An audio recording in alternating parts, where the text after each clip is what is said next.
अस्सलाम वालेकुम second students, उम्मीद है आप सब खैरियत से होंगे। जी सेकंड स्टूडेंट्स, हमने 6.3 एक्सरसाइज स्टार्ट की हुई थी। 6.3 के क्वेश्चन नंबर 3 के हम फर्स्ट 5 पार्ट्स कर चुके थे। आज हम 6 पार्ट से ऑनवर्ड्स क्वेश्चन स्टार्ट करते हैं कि पार्ट नंबर 6 है आपके पास स्टूडेंट्स। आपने इंटीग्रेशन फाइंड आउट करनी है tan x की with respect to x। Integration आपने फाइंड आउट करनी है। ओके स्टूडेंट्स, अब tan x को आप क्या लिख सकते हो? sin x upon cos x, क्योंकि tan x आपके पास इक्वल होता है sin x divided by cos x। अब आप ये चेक करें कि आपके पास cos x का डेरिवेटिव क्या होता है स्टूडेंट्स? माइनस sin x होता है, लेकिन न्यूमरेटर में डेरिवेटिव मौजूद है, माइनस साइन नहीं है। तो आप सबसे पहले क्या करो, माइनस से मल्टीप्लाई भी कर दो, डिवाइड कर। आप इसे इस फॉर्म में लिख सकते हो, minus into minus sine x cos x dx। Okay students, अब आपने ये चेक किया डिनोमिनेटर में डेरिवेटिव फंक्शन है, न्यूमरेटर में उसका डेरिवेटिव मौजूद है, तो इसकी इंटीग्रेशन किसके इक्वल हो जाएगी? Minus natural log of function के। यहाँ पे आपने थ्योरम यूज किया कि जब भी डिनोमिनेटर में डेरिवेटिव हो और डिनोमिनेटर में फंक्शन हो, न्यूमरेटर में उसका डेरिवेटिव मौजूद हो, तो उसकी इंटीग्रेशन किसके इक्वल हो जाती है? नेचुरल लॉग ऑफ फंक्शन के। यहाँ पे डिनोमिनेटर में फंक्शन था, न्यूमरेटर में इसका डेरिवेटिव मौजूद था, तो इसकी इंटीग्रेशन किसके इक्वल हो जाएगी? नेचुरल लॉग ऑफ फंक्शन के। ओके स्टूडेंट्स, आप इसे इस फॉर्म में लिख सकते हो। नेचुरल लॉग से बाहर जो नंबर मल्टीप्लाई हो रहा होता है वो नेचुरल लॉग के फंक्शन की पावर बन जाता है। तो आपके पास क्या बन जाएगा? या आपके पास आ जाएगा cos x minus 1 plus c। जो नेचुरल लॉग से बाहर नंबर मल्टीप्लाई होता है वो नेचुरल लॉग के फंक्शन, यहाँ पे नेचुरल लॉग का फंक्शन क्या है? cos x।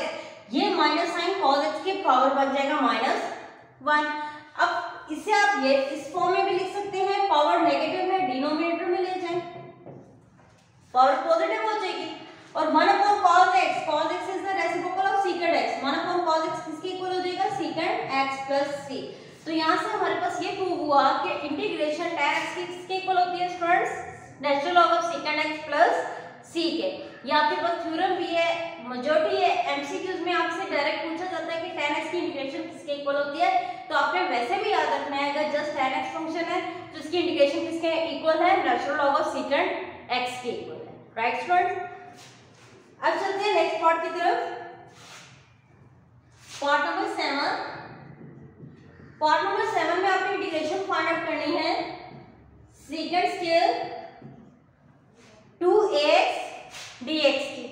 ओके स्टूडेंट्स, अब यहाँ पे ये जो 2ax है, secant square 2x, secant square x का डेरिवेटिव किसके इक्वल होता है? अब आपको पता है tan x का डेरिवेटिव किसके इक्वल होता है? secant स्क्वायर x के। तो secant स्क्वायर x की इंटीग्रेशन किसके इक्वल हो जाएगी? tan x के। ओके स्टूडेंट्स, यहाँ पे रेसिप्रोकल ऑपोजिट चलना आपने। tan x का derivative secant square x, secant square x की इंटीग्रेशन tan x। यहाँ पे secant स्क्वायर 2ax आ रहा है, तो आप secant स्क्वायर 2x की इंटीग्रेशन tan 2ax। यहाँ पे सिर्फ x फंक्शन नहीं है, 2ax है, x एंगल नहीं है, 2ax है। तो आपने क्या करना है, दोबारा एंगल के डेरिवेटिव से यहाँ पे आपने डिवाइड कर देना है। अब 2ax का डेरिवेटिव किसके इक्वल होगा? 2a के। 2a इज अ कांस्टेंट और x का derivative with respect to x is equal to 1। तो यहाँ पे आपके पास क्या आ जाएगा? Divided by 2a plus c। तो ऐसे फंक्शन की आप डायरेक्ट इंटीग्रेशन कर सकते हो। secant स्क्वायर 2ax है, तो secant स्क्वायर की आपको इंटीग्रेशन गिवन है tan के इक्वल होती है, तो tan 2ax आ जाएगा, लेकिन एंगल x के अलावा 2ax आ रहा है। तो आपने क्या करना है, इंटीग्रेशन का जो रूल है कि आप एंगल के डेरिवेटिव से यहाँ पे क्या कर दोगे? डिवाइड कर दोगे। राइट स्टूडेंट्स, अब चलते हैं नेक्स्ट पार्ट नंबर 8 की तरफ। 8 में आपके पास आ रहा है sin x plus cos x divided by cos x। इसकी इंटीग्रेशन आपने लेनी है विद रिस्पेक्ट टू x। अब आपके पास फ्रंट चेक करें, फंक्शन है sin x plus cos x divided by cos x। अब सबसे पहले आप क्या करो, ये जो cos x है इन्हें अलग अलग डिवाइड कर दो। sin x के नीचे अलग डिवाइड कर दें, cos x को cos x के नीचे अलग डिवाइड कर दें, क्योंकि ये इसके होल डिनोमिनेटर में आ रहा है, तो आप इसे सेपरेट करके लिख सकते हो। नेक्स्ट स्टेप में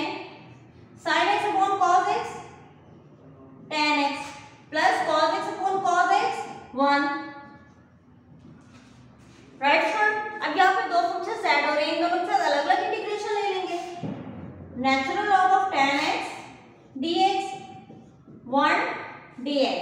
अब natural log of tan x की इंटीग्रेशन किसके इक्वल होती है? secant x के,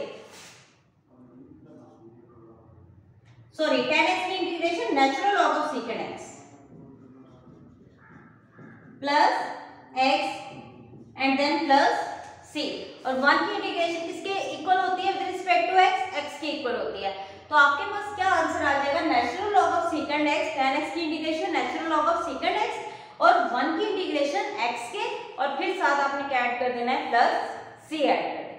ओके स्टूडेंट्स, अब चलते हैं नेक्स्ट पार्ट नंबर 9 की तरफ। पार्ट नंबर 9 में आपने करना क्या है?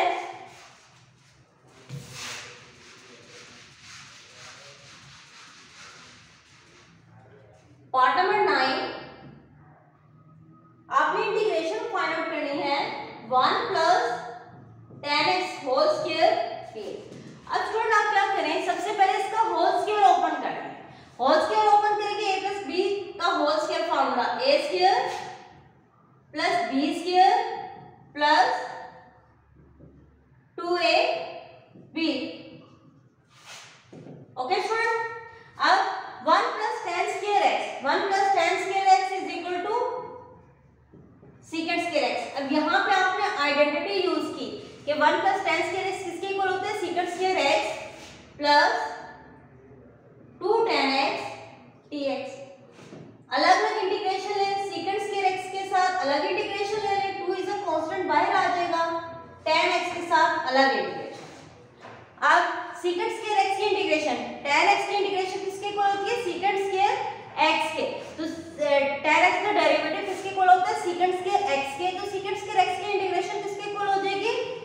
tan x, जैसे आपने लास्ट में किया था पार्ट नंबर 7 में। ओके स्टूडेंट, अब 2 tan x की integration natural log of secant x, या आपके tan x की इंटीग्रेशन गिवन है, जहां पे इंटीग्रेशन के आपके डिफरेंट ट्रिग्नोमेट्रिक फंक्शंस के फार्मूलाज आपको लिखे हुए हैं इसी चैप्टर के बिल्कुल स्टार्ट में। वहां पे आपको इंटीग्रेशन के तमाम फार्मूलाज गिवन है। वहां पे आपको ये भी गिवन है कि tan x की इंटीग्रेशन किसके इक्वल होती है? Natural log of secant x के। ये एमसीक्यूज में भी अक्सर आपसे पूछा जाता है। ओके स्टूडेंट्स, अब नेक्स्ट चलते हैं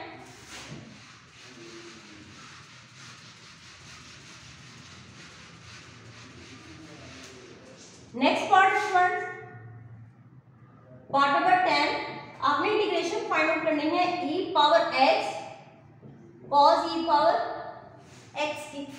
ओके, अब यहाँ पे आप क्या करो, ये जो e पावर x है इसे आप सब्स्टिट्यूशन मेथड यूज होगा, क्योंकि यहाँ पे थ्योरम यूज नहीं हो सकता कि फंक्शन में साथ का डेरिवेटिव मौजूद हो या डिनोमिनेटर में फंक्शन है न्यूमिनेटर में उसका डेरिवेटिव मौजूद हो।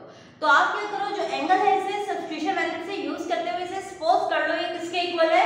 u के इक्वल है। तो लेट कर ले u is equal to e की पावर x। अब हमें dx की भी वैल्यू चाहिए, डेरिवेटिव ले विद रिस्पेक्ट टू x, तो e पावर x का derivative with respect to x e power x के इक्वल हो जाता है। अब यहां से du e power x dx, तो e की पावर x dx किसके इक्वल आ जाएगा? du। अगर आप इसे अरेंज करके लिखो cos e power x dx, cos e power x किसके इक्वल है? u के, और e पावर x dx किसके इक्वल आ गया? u के। अब cos की इंटीग्रेशन किसके इक्वल होगी? फ्रंट sin के, sin u प्लस c, ये आपके पास आंसर आ जाएगा। एंड में u की वैल्यू पुट कर दें e power x plus c, ये आपके पास रिक्वायर्ड इंटीग्रेशन आ जाएगी। ओके स्टूडेंट, अब नेक्स्ट है पार्ट नंबर 11। पार्ट नंबर 11 में आपने इंटीग्रेशन निकालनी है e power 3 cos 2x sin 2x dx। Okay friends, अब यहाँ पे भी आप क्या करो, ये जो e पावर है ये भी सब्स्टिट्यूशन मेथड ही यूज होगा, क्योंकि थ्योरम अप्लाई नहीं हो सकता कि फंक्शन साथ का डेरिवेटिव डिनोमिनेटर में फंक्शन न्यूमिनेटर में उसका डेरिवेटिव। तो आप क्या करो, जो e की पावर x है, e की पावर है, उसे आप सब्स्टिट्यूशन मेथड यूज करते हुए सपोज कर लो u के इक्वल, क्योंकि इसका डेरिवेटिव साथ मौजूद है, जो पावर है उसका डेरिवेटिव साथ मौजूद है। तो आप लेट कर लो u is equal to 3 cos 2x। अब यहाँ से dx की अब वैल्यू चाहिए, डेरिवेटिव में with respect to x, cos 2x का डेरिवेटिव माइनस साइन 2x, तो दोबारा एंगल का डेरिवेटिव लेंगे, 2x का डेरिवेटिव लें, किसके इक्वल हो जाएगा 2 के। तो यहाँ से du की वैल्यू किसके इक्वल आ जाएगी, -6 sin 2x dx। तो sin 2x dx की वैल्यू यहाँ से आपके पास निकल रही है, किसके इक्वल आ रही है, -1/6 du sin 2x dx। तो हमारे पास sin 2x dx की वैल्यू क्या आ गई, -1/6 du, और ये किसके इक्वल है, e पावर u के।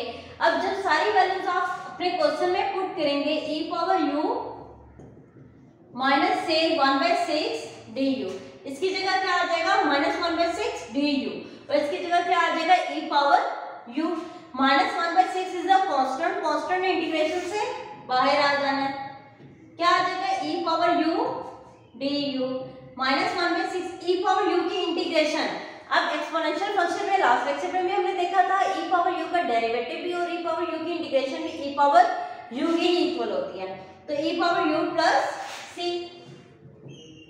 एंड में u की वैल्यू पुट कर दें 3 cos 2x plus c।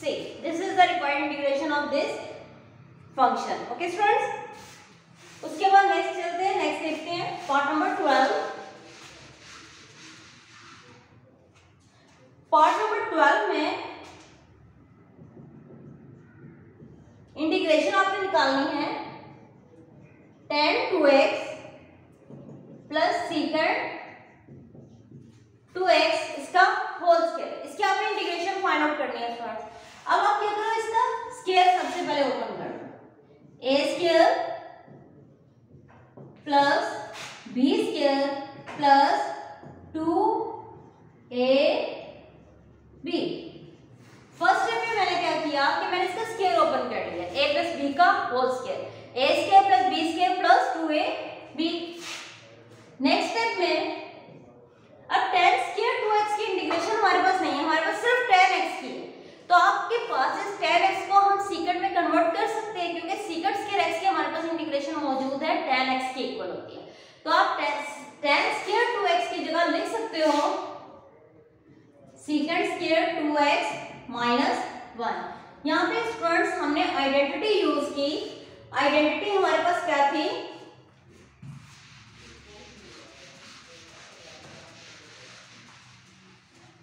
Identity है 1 plus tan square x is equal to secant square x। Okay, अब x नहीं है, क्या है, 2x है, तो यहां से हमारे पास tan स्क्वायर 2x किसके इक्वल आ जाएगा, secant स्क्वायर 2x माइनस 1 के। तो tan स्क्वायर 2x की जगह आप क्या लिख सकते हो, secant square 2x minus 1 plus secant square 2x plus 2 tan 2x secant 2x dx। Okay, next step में secant square 2x secant square 2x add हो जाएंगे, ऐड होकर आपके पास क्या आ जाएगा, 2 secant square 2x plus 2 tan 2x secant 2x minus 1। अब यहाँ पे तीन फंक्शंस क्या हो रहे हैं, ऐड सब्ट्रैक्ट हो रहे हैं, तो आप क्या करो, इन तीनों के साथ अलग अलग इंटीग्रेशन ले लो, आपके पास क्या आ जाएगा, 2 secant स्क्वायर 2x के साथ अलग integration, 2 tan 2x secant 2x के साथ अलग इंटीग्रेशन, और 1 के साथ अलग। अब secant स्क्वायर 2x की इंटीग्रेशन, जैसे secant स्क्वायर x की इंटीग्रेशन किसके इक्वल होती है, tan x के इक्वल होती है, तो secant स्क्वायर 2x की tan 2x, दोबारा एंगल की डेरिवेटिव से यहाँ पे क्या कर देना है, डिवाइड कर देना, प्लस 2। अब secant x का डेरिवेटिव किसके इक्वल होता है, secant x tan x, तो इसका क्या मतलब है, secant x tan x की इंटीग्रेशन किसके इक्वल हो जाएगी, secant x के।